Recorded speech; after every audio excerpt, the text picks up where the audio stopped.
Hello, this is Jeff Hopkins here again with the next update on my homemade electronic woodwind instrument. The prototyping is coming along quite well.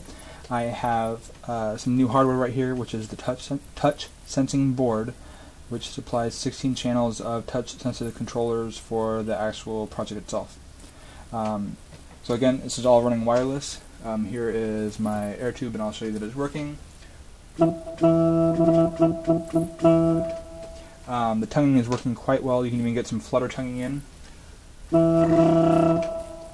and that's going pretty well.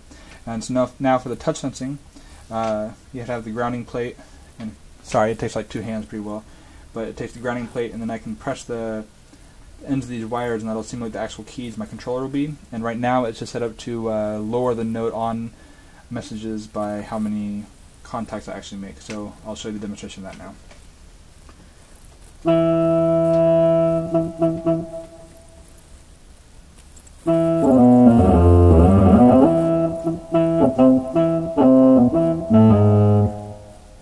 Again, so it's not very controlled right now, but that's because I'm working on the end of the wires.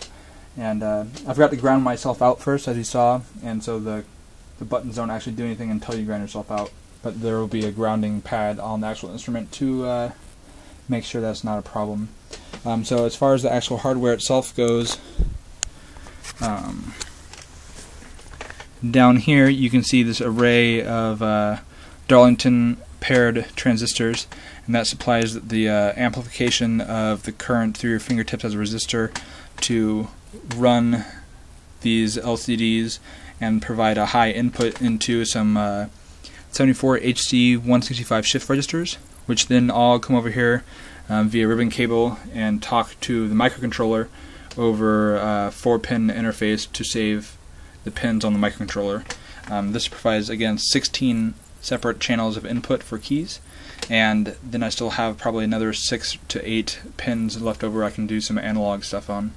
So again, that was all wireless, and this time I'm running through a Korg X5DR synthesizer to show that external MIDI is working quite well also.